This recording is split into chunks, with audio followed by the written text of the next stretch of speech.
What is up, YouTube? It's your girl Evelyn, and today I want to highlight some upcoming shows and films featuring queer lady characters. So sit back, enjoy the video, and if there are any upcoming shows or films I've missed, please let me know in the comments. I've never loved somebody so much.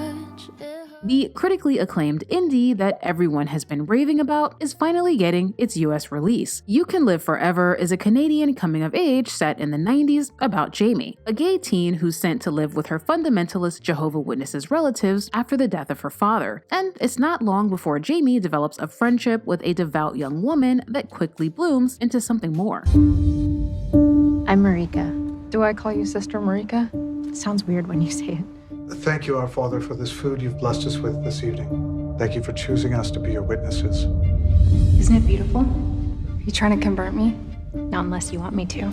Although I've yet to watch You Can Live Forever, I have been warned that the film puts the bitter in bittersweet. Everybody hold hands and get ready to cry. Also, for those of you who enjoyed You Can Live Forever, you might want to check out my book, Girls Who Pray, which is also about religion and lesbians. You Can Live Forever will be available to stream May 5th on VOD. Would you let me lead you even when you're blind in the darkness? Huesera, the Bone Woman is a supernatural body horror film about a first-time mother who gets cursed by a seemingly sinister entity. Está pasando es de lo más normal.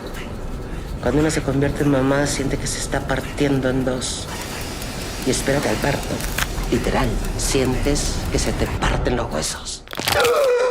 Now, I have to apologize in arrears because the fact that this movie is even featured in this video is a tiny spoiler in and of itself. Basically, the main character is queer, but her sexuality is initially withheld from the audience. I also want to mention that the movie uses the real-life Mexican myth of La Huesera, an elderly woman who apparently hung out in the deserts between the US and Mexico, where she would dig up a bunch of random bones, create skeletons with them, and then, through some kind of ritual, bring these wolf-like creatures to life. And in the film, it is La Huesera's spirit that is stalking this pregnant woman, for some reason. Now, as someone who loves watching movies and shows about the dark side of motherhood, shout out to The Baby, it's so good. I am also someone who hates body horror. I'm conflicted. But for those of you with a strong constitution and an even stronger stomach, Huesera Bone Woman is dropping May 12th on Shudder. But if you don't want to wait that long, you can actually stream it right now on VOD. Love and marriage, love and marriage. I'll be honest, I've never actually watched The Ultimatum, but the premise of this show sounds like a fucking nightmare. Basically, the show takes a bunch of couples who, I would argue, are maybe not in the healthiest place in their relationship because one of the partners is ready for marriage and the other one isn't. Thus, the ultimatum. The couples have 8 weeks to decide whether they want to get married or break up, all while being surrounded by a bunch of hot people that they're compatible with. I don't want permanency. I don't want stability. I want freedom. I want to live with you for 5 years and then I'm open to it. I don't want to go into a marriage having these issues. If you don't like my dog, you can get the f*** out.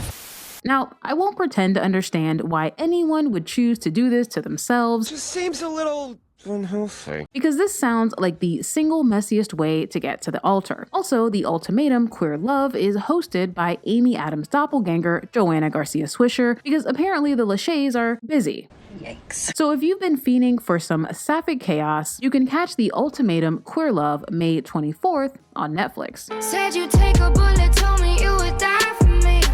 Now, although I prefer my FBI shows the same way I prefer my Fava Beans and Chianti with Jodie Foster, Did you enjoy the joke? I just might have to make an exception for Class of '09, an upcoming Hulu thriller that spans 30 years in the life of a class of FBI agents who are reunited following the death of a mutual friend. You don't know me.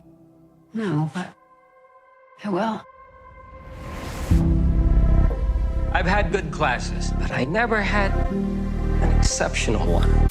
Now, my eagle-eyed L-Word Gen Q fans might have recognized our girl Gigi in the trailer, and although I haven't been able to find confirmation that the lady members of Class of '09 are sapphically inclined, there are a couple of eyebrow-raising gal pal moments in the trailer. And if that's not enough to get you intrigued, the show's main plotline is about the threat of AI taking over the criminal justice system in potentially nefarious ways, which feels incredibly timely and terrifying. You can catch the first 2 episodes of Class of '09 May 10th on Hulu.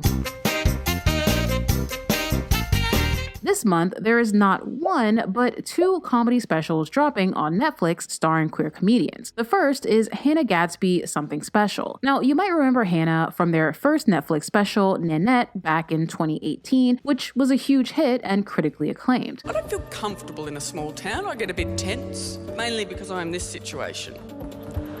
And in a small town, that's all right, from a distance. People are like, oh, good bloke.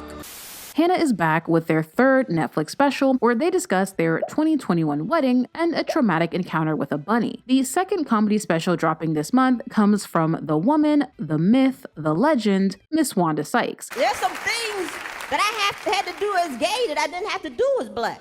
I didn't have to come out black. I didn't have to sit them down. Mom, Dad, I gotta tell y'all something. I hope you still love me. I'm black.